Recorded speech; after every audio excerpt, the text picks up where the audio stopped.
Filoquinidários. Espera aí, Reginaldo.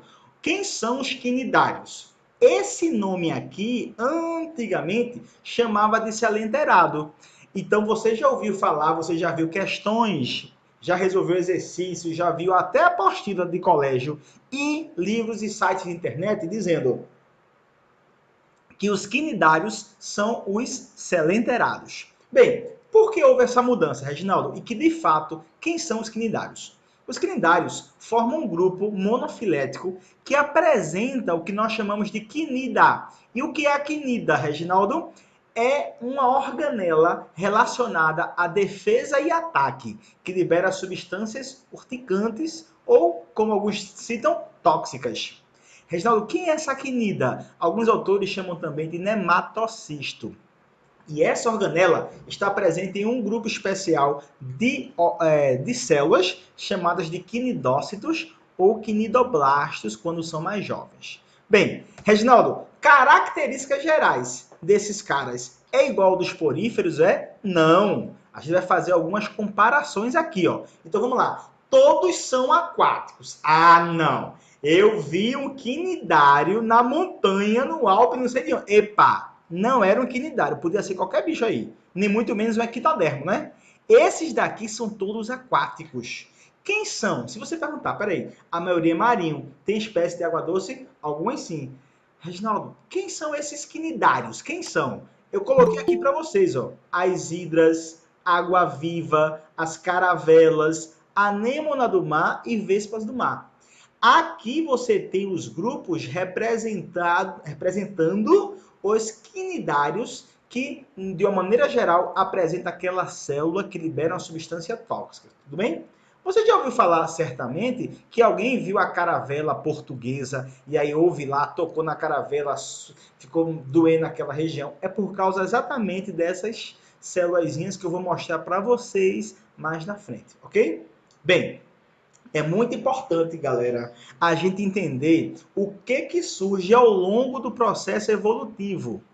Tranquilo? Reginaldo, surgiu o que ao longo do processo evolutivo? Olha aqui, a primeira coisa, ó, cavidade corporal. Essa cavidade corporal, ela funciona basicamente como um tubo digestivo. Então, se perguntar a você, qual o primeiro animal na escala evolutiva a ter um sistema digestório ou tubo digestório? Reginaldo, quem é? Os quinidários. Está aqui, ó, cavidade digestiva gastrovascular. E por que chamam de gastrovascular e não de tubo digestivo? Bem, basicamente a função dele é digestão. Porém, também ajuda a distribuir os alimentos. Então, se perguntar a você, esse cara tem sistema circulatório? Vou mostrar para vocês que não. Então, a cavidade gastrovascular vai ajudar a distribuir os alimentos. E essa cavidadezinha, basicamente, ela deu o nome antigo desse grupo. Por isso que chama de selenterados. Porque enteron quer dizer intestino e coelos, ou coelas, cavidade. Então, essa cavidade digestiva, na verdade, existe em vários outros seres vivos, não é isso? Por isso que trocaram e tem uma tendência de não chamar de selenterados. Já falamos, ó, simetria radial é aquele animal que apresenta vários pontos de simetria e ainda são diblásticos. Se perguntar a você, qual o primeiro animal na escala evolutiva a ter dois folhetos? Reginaldo, eu não estou lembrando o que é ser diblástico. Pessoal, falamos para vocês que um ser vivo do grupo dos animais forma blástula.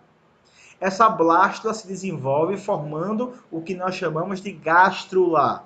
Essa gástrula pode ter 2 ou 3 folhetos. Se tem 2 folhetos, diblásticos. Se tem 3 folhetos, triblásticos. Nesse caso, o único animal na escala evolutiva a ter 2 folhetos embrionários. E apresenta basicamente 2 formas de vida. A forma normalmente séssil, tá? Quando a gente fala séssil, não é que seja necessariamente fixo.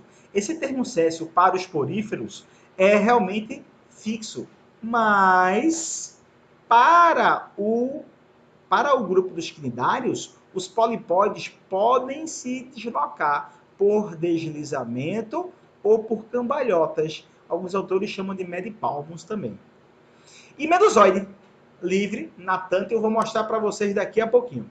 Dos poríferos aos cnidários, o que aconteceu ao longo da evolução? O primeiro grupo do filo, ou melhor, do reino animal, não tinha tecido verdadeiro. Reginaldo, como é que pode um animal não ter tecido? Podendo. Eita, é sério, é? É. Por que não tem tecido? Porque não tem formação de gastrulação. Não existe gástrula. Mas aí você está se perguntando, peraí, velho. Existe animal que não tem tecido? Claro, exatamente aquele primeiro grupo de animal que são os poríferos. Surgiram aqui, ó, células de movimento, ó, musculares, movimentos mais apurados, que não existiam nos poríferos, nas esponjas do mar. Primeiro animal também aqui, ó, na escala evolutiva, a ter um sistema nervoso. Reginaldo, quando não tem sistema nervoso, como é que eu posso chamar ele? Aneurumiários. Reginaldo, peraí. Então, os poríferos são aneurumiários, é verdadeiro. Esse é o primeiro animal a ter sistema nervoso. Apesar de não ser um sistema nervoso tão complexo, que eu vou mostrar a vocês. Cavidade intestinal. Aqui é o primeiro também, que eu já falei. E último tópico, forma gástrula. Observe aí quem são os cnidários. Esse cara é famosinho, não é isso? Você já encontrou ele por aí, nas suas andanças antes da quarentena.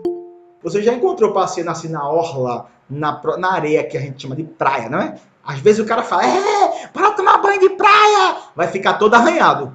Óbvio, né? Que a praia é areia, velho. Você vai tomar banho de mar. Então você pode encontrar ali uma caravela portuguesa. Eu vou falar depois sobre a estrutura desse carinha.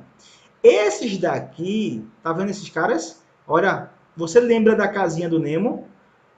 Podem ser anêmonas. Estão vendo aqui? Os cnidários têm as anêmonas, os corais. Olha aqui, ó. Esses dois, na verdade, parecem ser o mesmo grupo. Isso é uma água viva. E isso aqui é um cubozoário. É um cubozoa, que muitos autores chamam também de água viva. E para você está valendo tudo. Formas do corpo. Peraí, a gente falou que existem duas formas corporais. Eu peço a vocês, melhor dizendo, que dê uma olhadinha em 30 segundos nessa imagem para entender a minha explicação.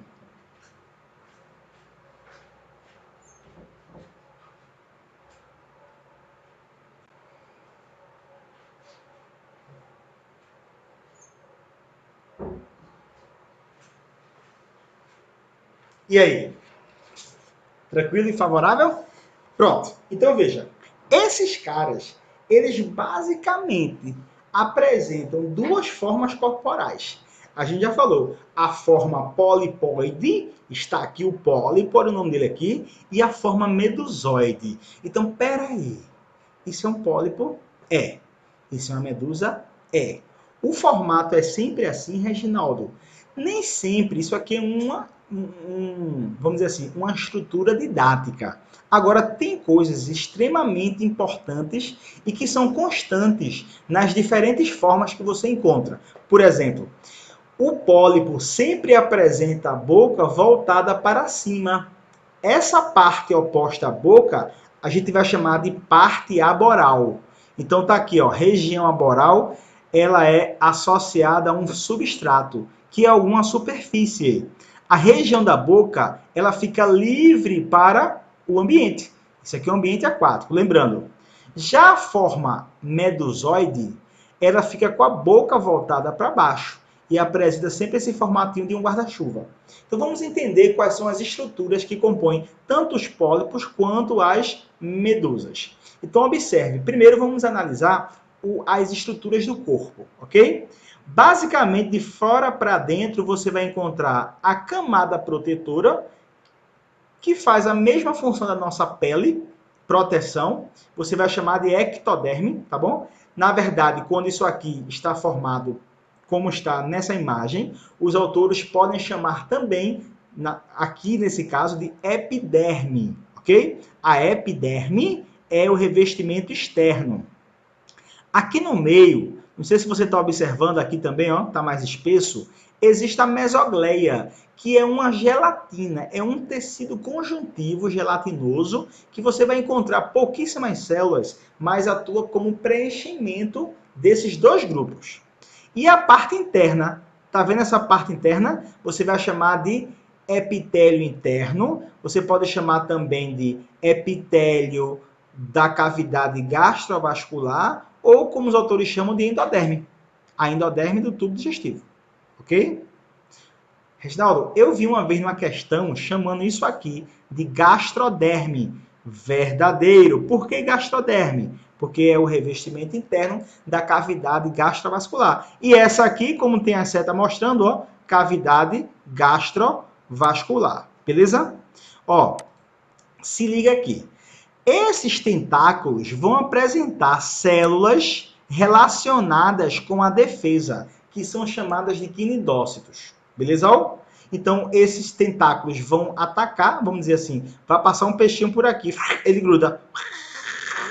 Aí o peixinho vai ser introduzido dentro da cavidade gastrovascular, vai acontecer a digestão externa por um tipo especial de células, chamadas células miopiteliais glandulares, e existem as células que vão fazer a digestão intracelular. Então, eu vou mostrar para vocês que esse grupo de ser vivo faz digestão extra e intracelular.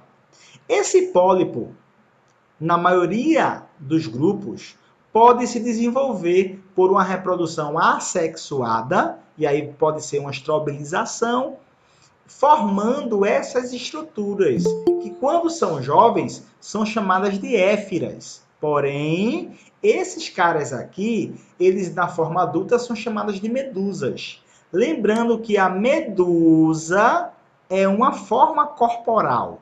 Pera aí, Reginaldo. Medusa é sinônimo de água-viva? É? Não. Água-viva é uma espécie de quinidário que você está vendo ela na forma de medusa, que ela pode ter também a forma de pólipos. Tudo bem? Então vamos ler agora o texto para a gente se inteirar com a imagem. Durante o ciclo de vida, acompanha aí.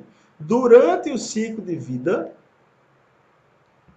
de muitos quinidários, o pólipo assexuado, geralmente céssio, altera com a medusa sexuada livre natante. Então, esse cara está fixadinho aqui, na verdade ele é céssio, e essa aqui é livre natante. A mesogleia é uma camada gelatinosa que tem poucas células, já falamos isso, e ainda tem aqui, ó, como indicam as posições da boca e dos tentáculos, a medusa fica com a cabeça para baixo, na verdade a boquinha voltada para a região inferior, ok? Como é a organização do corpo desses animais? Olha aqui, ó. Epiderme é a ectoderme, que a gente já falou. Cadê a ectoderme? Tá aqui, ó. Epiderme é o revestimento externo, ok? Como a gente já citou para vocês. Essa parte externa. Entre uma e outra, já falamos também. Olha o outro aqui, ó. Mesogleia. E dentro, gastroderme, que é o revestimento interno da cavidade. Pronto, está aqui os quatro, ou melhor, os três. Essa cavidade é onde acontece a digestão, chama de cavidade gastrovascular. A boca voltada para cima, quem é esse? Pólipo ou medusa? Vai, responde. Pólipo ou medusa? Diga aí. Pólipo. Fala pólipo. Olha ele aqui, ó. A Nemo. Ei, Reginaldo, essa é a casinha do Nemo, é? É, casinha do Nemo, rapaz. Isso aqui é o que, Reginaldo? Pode ser uma água-viva. Água-viva na forma de medusa, que é o formato do corpo dela, e esse cara anêmona na forma de pólipo. Então tá aqui o texto, depois você vai estudar. Gastroderme, endoderme, mesogleia elástico e flexível com poucas células, e a cavidade gastrovascular, já falamos para vocês, ó. Gastro vem de digestão, vascular na distribuição ou, se alguns autores falarem, no transporte de nutrientes. Beleza? Tá aí a estrutura do corpo. Reginaldo, além da estrutura corporal, eu preciso conhecer o quê? Isso aqui, não se assuste. Calma.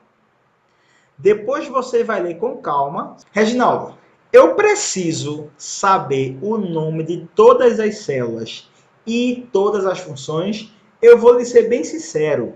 Eu nunca encontrei... Na verdade, desculpa, eu estou mentindo.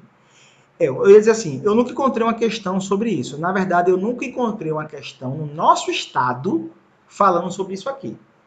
Pode cair numa prova? Rapaz, pode cair um raio no meio do mar, ou na Avenida Boa Viagem, ou pode cair no Recife Antigo, na minha casa, pode cair em todo canto. Agora, a probabilidade é pequena, certo? Então, eu peço a vocês que não fiquem se apegando, meu Deus, não consigo, é muita informação. Não precisa. Eu vou destacar para vocês que isso é muito simples e você vai entender de uma forma bem simples daqui a pouquinho, certo? Mas veja, esses caras têm várias células que fazem funções específicas. Então tá aqui, ó, epitélio muscular, chama de mioepitelial. Ó, mio vem de quê? Músculo. Epitélio faz o quê? Protege. Então, qual é a função disso aqui, velho? Olha aqui, ó. Movimento e proteção. Basicamente isso. Mioepitelial faz o quê? Movimento e proteção. Mio vem de músculo. Epitelial vem de epitélio, de revestimento, epiderme. Qual é a função dela? Diga ao tio. Função da célula mioepitelial. Movimento e proteção. Vá, diga de novo. Movimento e proteção. Peraí, Reginaldo, eu não entendi ainda. Ei, olha o nome, pô. Epitélio muscular. Epitélio, diga aí. Proteção muscular, movimento. Não esqueça não. Se você não está falando, você vai esquecer de tudo e vai se ferrar na prova. Então fale. Mioepitelial faz o quê? Diga aí. Movimento e proteção. Você encontra ela tanto na parte de fora, na epiderme, como também na parte de dentro, que é a gastroderme. Olha, célula intersticial. Pera aí, velho. O que é uma célula intersticial? São as células totipotentes. E o que é uma célula totipotente? É aquela que dá origem a qualquer tipo de célula. Olhe ela aqui. Olhe ela aqui, ó, tá vendo? Dá origem a qualquer tipo de célula. Voltando. Daqui a pouco a gente vai para a imagem. Células sensoriais. Essa aqui, ó, sensorial. Sente. Se falar em sensitivo, sensorial, ela sente. Se ela sente, você sabe, ó, capta estímulo, né, velho? E isso aqui não precisa saber, não. Glandular. Digestão extracelular. Mioepitelial. Olha o nome, pô, é o mesmo, ó.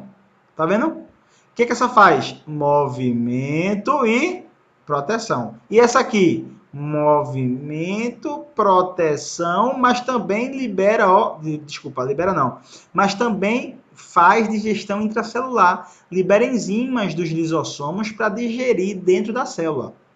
Aí essa célula mioepitelial, ela está dentro da cavidade gastrovascular. Porque essa daqui você encontra na face externa e as que estão na face interna, tá aqui, ó, do bicho, na gastroderme, você vai chamar de mioepitelial digestiva. E essa aqui que é a mais famosa. Aí eu vou dar uma dica para vocês. De todas as células que você está vendo aqui, você tem que conhecer esta daqui, ó. Essa, Reginaldo, eu queria conhecer outras. Problema seu. Conheça, faça. Problema seu, você que escolhe. Agora, para o seu vestibular, se você não souber essa célula, desista. Calma, tô brincando. Não chore, não. Os quinidoblastos ou quinidócitos são células extremamente importantes e eu vou mostrar para você a estrutura e a função. Mas basicamente, ó, liberam uma substância que hipnotiza. Eita, peraí, velho. É hipnose, é? Reginaldo, eu vou assistir Freud, que tá no Netflix, porque também faz hipnose. Ei, não hipnotiza propriamente dito, não. Tá? Ela é chamada assim porque essa substância tóxica, ela ataca o sistema nervoso. É uma neurotoxina. E faz com que os animais fiquem paralisados. E quando ele fica paralisado, é como se ele tivesse hipnotizado. Ok? Então vamos olhar agora na imagem. Vê só. Primeiro, face externa, epiderme. Está aqui, epiderme. Vixe. Beleza? Face interna, gastroderme. Está aqui a gastroderme. Entre a gastroderme e a epiderme, existe um espaço, uma geleiazinha, chamada mesogleia, que é um tecido conjuntivo gelatinoso relacionado com o preenchimento e que apresenta algumas poucas células. Na epiderme, você vai encontrar basicamente 2 tipos de células, ok? Ou 3. As células de proteção e revestimento, como é o nome dela? Epitélio muscular. É difícil, é? Tá aqui, ó. De proteção, revestimento, como é o nome dela? Epitélio muscular. Mas você também vai encontrar células relacionadas com o estímulo que ele recebe do ambiente, ó. As células sensoriais. As células sensoriais, ok? Você também vai encontrar as células sensoriais. Além das células sensoriais, existem as células... Peraí, deixa eu botar aqui a canetinha. Voltando. Existem as células que vai atuar na proteção, que é essa daqui, ó. Estão acompanhando? A gente ampliou aqui, ó. O que é isso? Quinidócito. Está ele aqui, ó. Quinidócito. O quinidócito tem uma organela, que é essa coisa grandona. Aqui é o núcleo da célula e aqui é essa organela. O que que isso faz? E o nome disso? Você chama isso aqui de quinida. Daí o nome quinidário. Ou, olha o outro nome aqui, ó, nematocisto. O nematocisto ou a quinida, na verdade, ela guarda aqui dentro espinhos e aquela substância que é chamada de hipnotoxina. Quando toca no quinidocílio, isso aqui funciona como se fosse um interruptor de liga e desliga. Isso é um gatilho. Quando toca aqui, você toca no bichinho, aí isso aqui explode. Ó. Há uma alteração da concentração de sais e a água começa a entrar aqui e é uma explosão. Aí sai, ó. Abriu a tampinha, tá vendo essa tampinha aqui? É chamado opérculo. E esse opérculo, quando abre, libera isso aqui, ó. E junto com a substância. Só que esses espinhos que você está vendo aqui, eles não ficam aqui agarradinhos, não. Esses espinhos grudam na superfície que estiver em contato. E qual é o detalhe? Que no espinho tem muita substância urticante. Consequentemente, você fica com a sensação de ardor, de dor, né, no nosso caso. E outros animais ficam paralisados quando são pequenininhos. Na face interna, ou seja, na gastroderme, você vai encontrar células que vão fazer digestão extracelular, beleza? E as células que fazem digestão intracelular. Essas células daqui, ó, olha o nome, glandular. Células glandulares fazem o que, Reginaldo? Elas liberam essas bolinhas que são grânulos ou vesículas ricas em enzimas digestivas.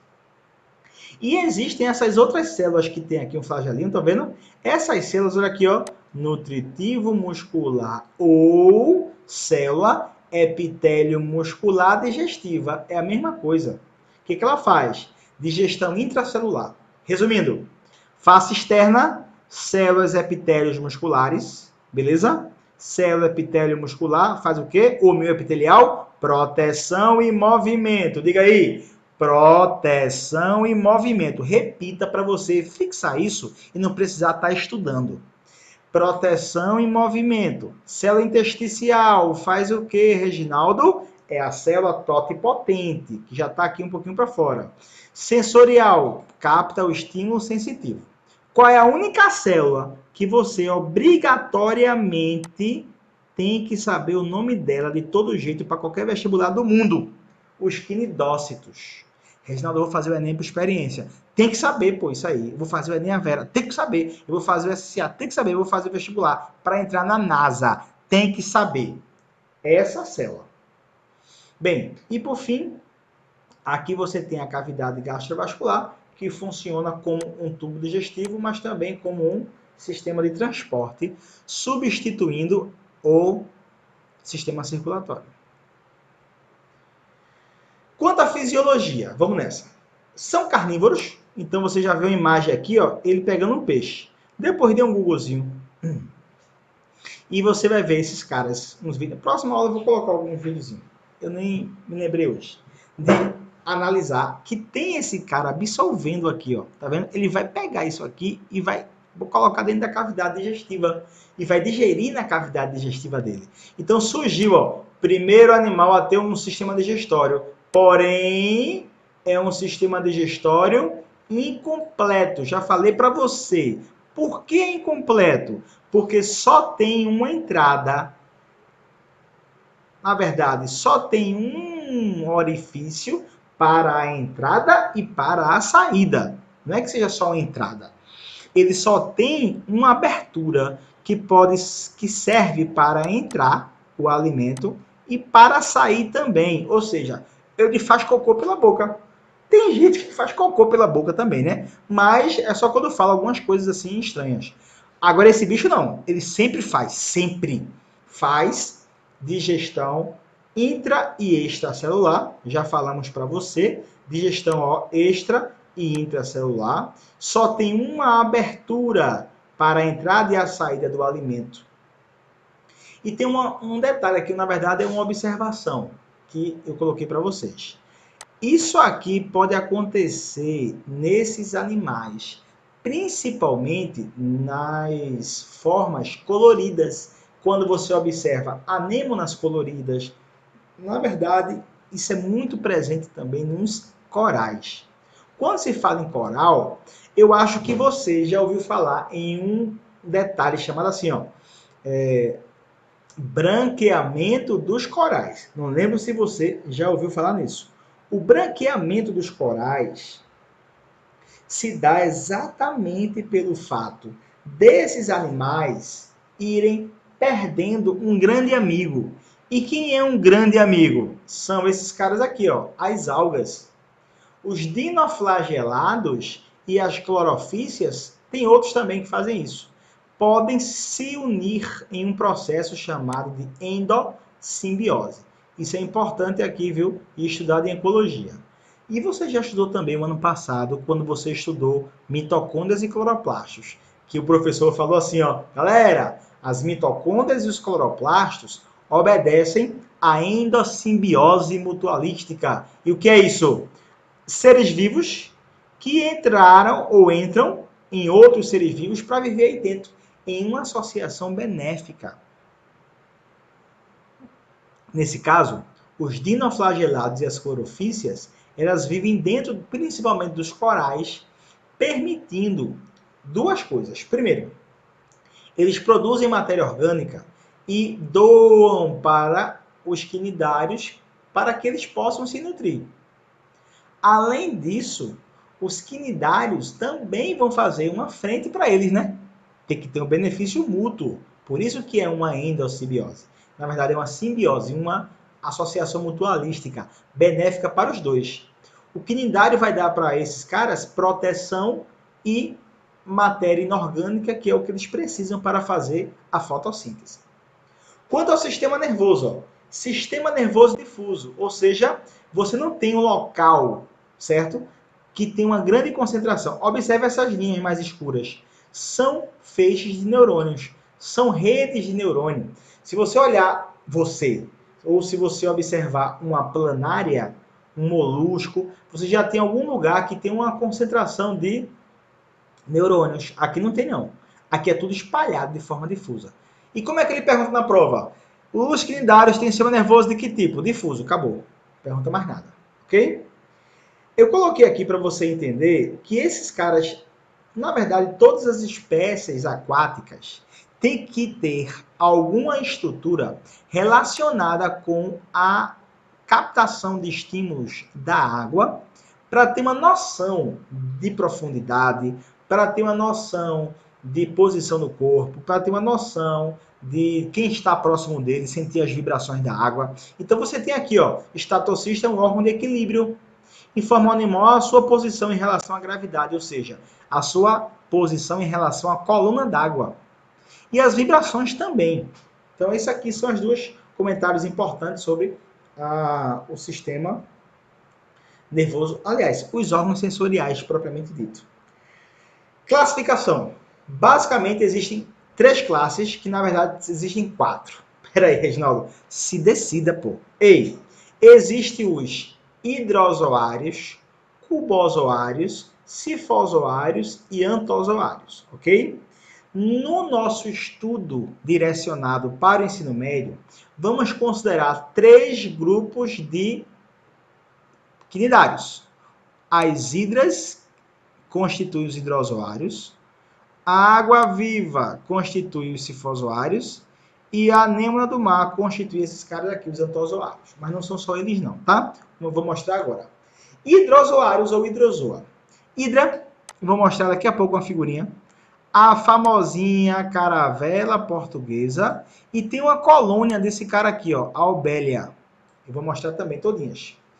E o que eles costumam perguntar? Eles podem perguntar quem são os representantes, mas também podem perguntar se esse grupo tem pólipo ou tem medusa. Olha aqui, ó. Tem pólipo, mas também tem medusa. Tem os dois. Espera aí, Reginaldo. Eu pensei que todos os quinidários tinham a forma de pólipo e a forma de medusa. Não. Não. Olha para cá, ó. Antozoário. Quem são? Corais e anêmona. Eles têm só pólipo, só. É o único que só tem pólipo. Não esqueça disso. E os outros dois têm pólipo e medusa. Tá vendo? Mas o que ele pergunta? Quem predomina? Se é medusa ou se é pólipo? Se é medusa que predomina, aí você está dizendo que o grupo ele é sifozoário. Quem são os sifozoários? A água-viva, que sempre é encontrado na forma de medusa. Reginaldo, peraí. A medusa não é sinônimo de água-viva, não é? Não. Medusa é a forma corporal. Beleza? Já esse grupo aqui, os hidrozoários, apesar de ter também medusa, o que predomina? O pólipo. Olha eles. Classe hidrozoários. Isso aqui é uma hidra, ok? Isso aqui é a Albélia. A Albélia é uma colônia de pólipos. Nossa caravela portuguesa, tá? Essa aqui não tem no nosso país, certo? No Brasil, ela tem uma coloração roxinha, como eu mostrei naquele slide anterior. E elas basicamente têm divisão de trabalho. Então, um dia que você for estudar os quinidários, você vai ver que existem partes deles que dividem funções necessárias. Por exemplo, essa parte aqui é a parte da flutuação. Então, esses caras, eles produzem gás, tem glândulas de gás, e esse gás se acumula aqui, fazendo esse animal flutuar. Reginaldo, isso aqui é um animal, é? Não. Isso é uma colônia de animal, velho. Ei, essa colônia de animal tem divisão de trabalho. Pólipos que fazem a colônia flutuar. Os pneumatóforos. Ou pneumozoide, também é chamado assim. Os pneumozoides. Esses animais, além da parte que ajuda a flutuar, têm regiões diferenciadas para a digestão. Reginaldo, quem é que vai fazer a digestão? Os gastrozoides fazem digestão. Gonozoide, olha, lembra de gônadas relacionado com a reprodução? Os dactilozoides são aqueles caras que têm os tentáculos, ok? Normalmente, quando você toca nessa regiãozinha aqui, você não tem aquela sensação de dor extrema. A Physalia, que é a colônia de pólipos, na verdade, o gênero, né, que faz parte dessa colônia, que é a caravela portuguesa, ela concentra os quinidócitos ou quinidoblastos nessa areazinha, que são os tentáculos dela. Então tá aqui hoje, dactilozoides. Beleza? Então, resumindo, isso não é um ser vivo só, isso é uma colônia de seres vivos com milhares de indivíduos chamados de Physalia, uma colônia de Physalia, que é o gênero desse grupo. Aqui, como eu falei para você, ó, classe cubozoa, ok? A classe cubozoa, o formato de um cubo, ó, e a classe sifozoa, que são os sifozoários, que incluem a água-viva. Beleza? Vamos entender agora um pouquinho da reprodução desses animais. Os quinidários apresentam a reprodução sexuada e reprodução assexuada também. Eu acho que faltou mostrar um para você, ó. Tá aqui, deixa eu mostrar as anêmonas, tá aqui, ó. As 3 primeiras, foi mal, tá aqui, ó. Anêmona, anêmona, anêmona, casinha do Nemo. E os corais, como vocês estão observando aqui, ó. Os corais. Esse é o famoso coral cérebro. Gente, eu tenho uma coisa importante para comentar com vocês. Ei, não esqueçam do branqueamento dos corais que eu falei agora há pouco. Quando o coral começa a branquear, é porque as algas estão morrendo. E qual é o principal fator que leva à morte dessas algas que estão dentro dos corais? O aumento da temperatura, que vai influenciar no aumento da concentração também de CO2 e a acidez, porque o CO2 reage com a água formando um ácido carbônico, não é isso? Dissocia H+. Então, ó, alteração, aumento da temperatura, as provas sempre abordam no aspecto temperatura do ambiente. Então, se aumentar a temperatura da água, esses caras morrem. Se alterar o pH, eles também tendem a morrer, ok? E aí começa a surgir o branqueamento e o coral morre. Então, como a gente falou, reprodução pode ser de 2 tipos, sexuada e reprodução assexuada. Reginaldo, qual é a diferença? Você sabe que a reprodução sexuada é aquela que envolve a formação de gametas. A reprodução assexuada não envolve formação de gametas.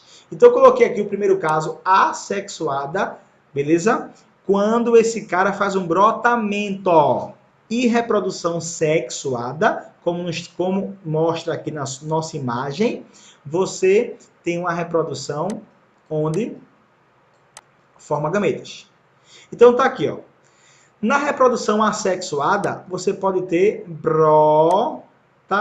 Vai ficar horrível. Vixe, vai ficar não, já está. Brotamento. Prometo que na próxima semana isso vai mudar, viu? Brotamento. Era melhor ter escrito, foi mal. Ó, vai mudar. Prometo a vocês que vai melhorar. Estou evoluindo nesse processo. Ó, porque no PowerPoint não dá para escrever não, realmente, com o mouse.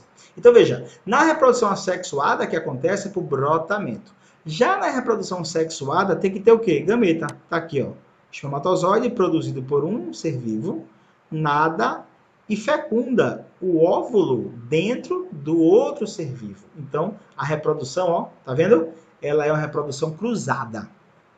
Nesse caso, formou o ovo zigoto, que desenvolveu, formou o pólipozinho. Então, peraí, por que isso aqui foi uma reprodução sexuada?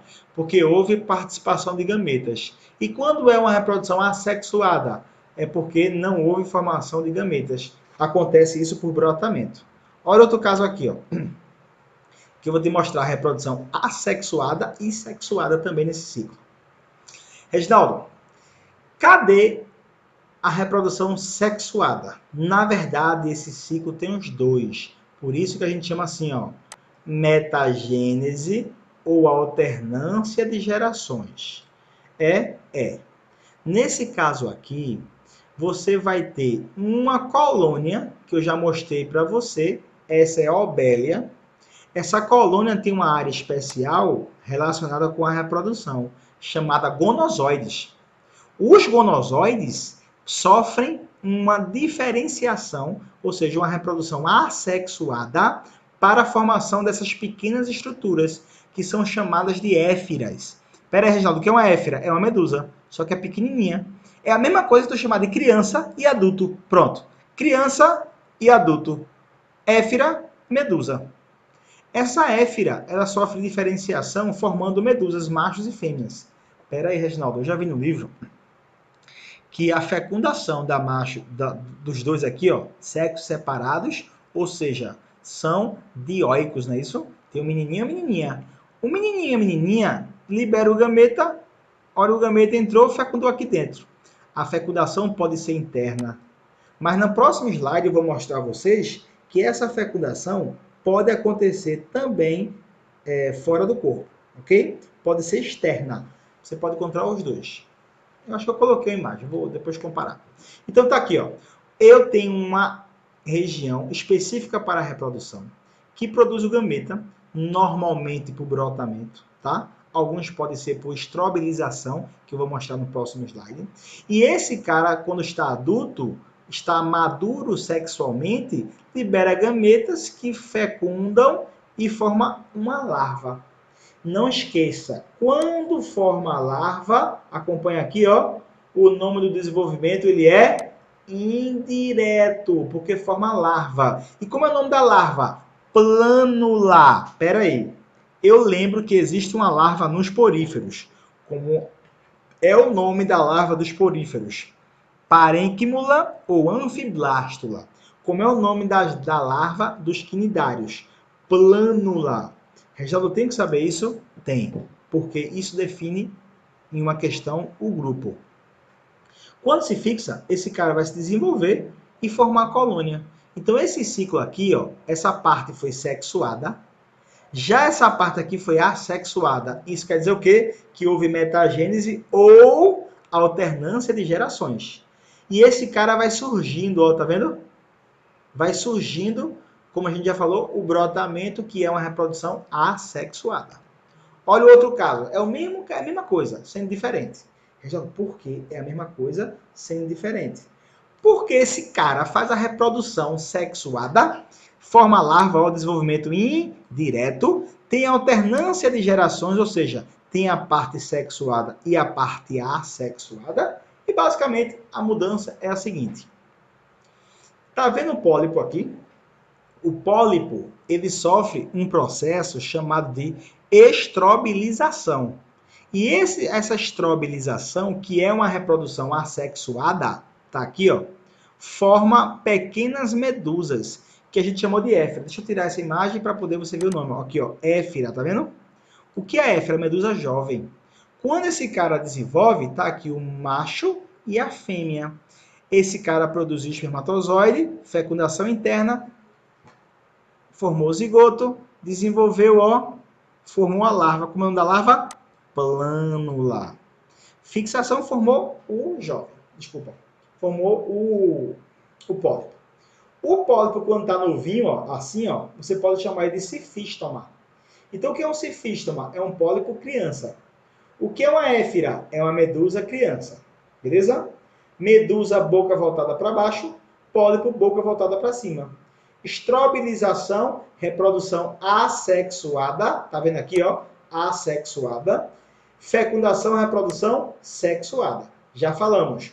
Quando um animal tem uma fase sexuada e assexuada, e nesse caso você tem isso nos quinidários, você diz que ele tem metagênese ou alternância de gerações. Não esquece isso.